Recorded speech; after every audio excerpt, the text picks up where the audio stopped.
Alright, we are back with another one of these movie reviews. This time we are going to be talking about Terrifier 2. Now, I had seen the first one floating around Amazon Prime here and there, but it was never enough to really, grab my attention to want to sit down and watch it, because I kind of really just chalked it down to being probably just one of your many of thousands of low-budget horror crap that Amazon Prime just kind of, lets on.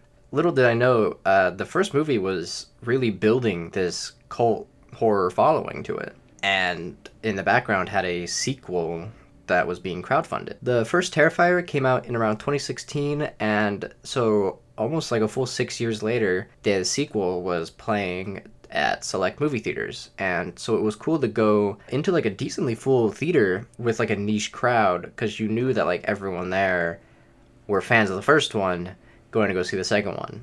Really quick, I did end up watching the first one, and I really enjoyed it. It's about like an hour 24, and it follows our villain, Art the Clown, going after these two girls, and what ensues is just a very violent slasher.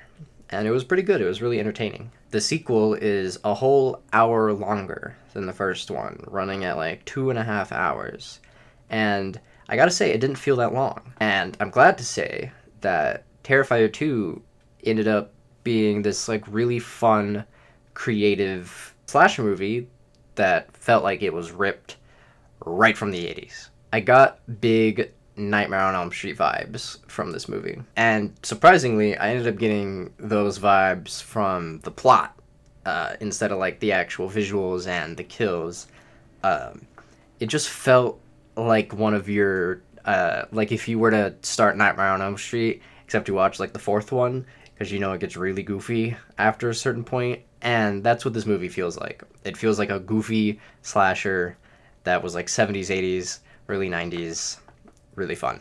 I will say the one thing that might turn people away is the, I don't want to say like attempt at a plot, because it's a decent plot, but the critiques for a movie's plot, I feel like this movie kind of gets lucky, because you're going into it for kills, you're going into it for gore, you're not going in it to hear the story, which is kind of sad. Like if the like you could just kind of know what movie you're making. But if anything, it could be like a saving grace, because that means your story doesn't have to really be that perfectly structured if what you know people are coming for is the kills. And it does actually seem like most of like the elevated budget that they were able to get for the sequel, a lot of it went into like the prosthetics and the kills, and that's really cool. This movie definitely, I would say, ups it on the violence and the gore.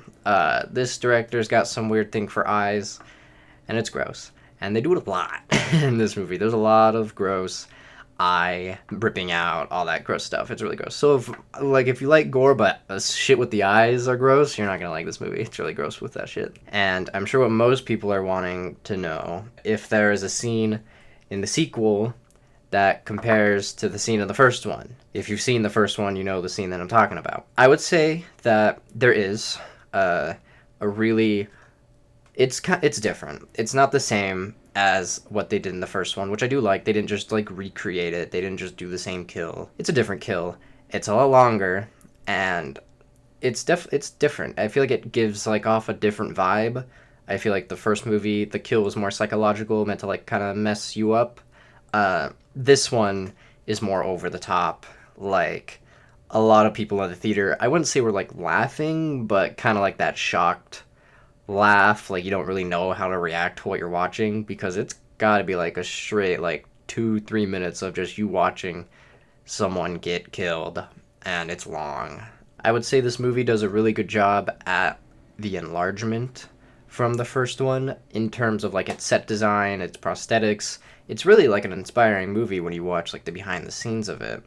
But yeah, this isn't going to be a very long one, because I want to keep it spoiler free, because I think the first one is worth a watch. The second one is definitely worth a watch. Not much plot-wise you could spoil, but you could definitely spoil, like, the kills. It's really fun to see when people die, see how they die. It's an effective slasher. It's really good. I would definitely say you should check it out. I don't think it's too important to have seen the first one to then go into the second one.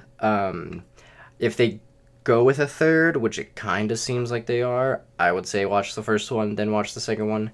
But overall, it doesn't seem too integral. There are some callbacks here and there that are like, hey, that's cool, if you've seen the first one.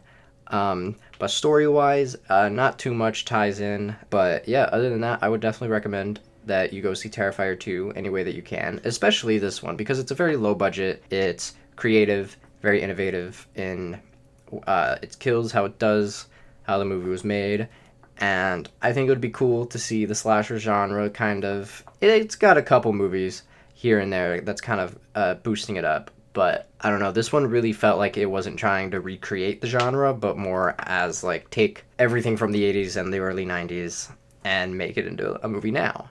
And it was really cool. It's cool to see new slasher villains get like this big praise almost as much as like Jason and your Freddy Krueger characters. I'm really excited to see how this movie does and what more comes out of it. All right, but definitely be on the lookout. I'm going to be reviewing Pearl here soon. I saw that recently, and so just be on the lookout.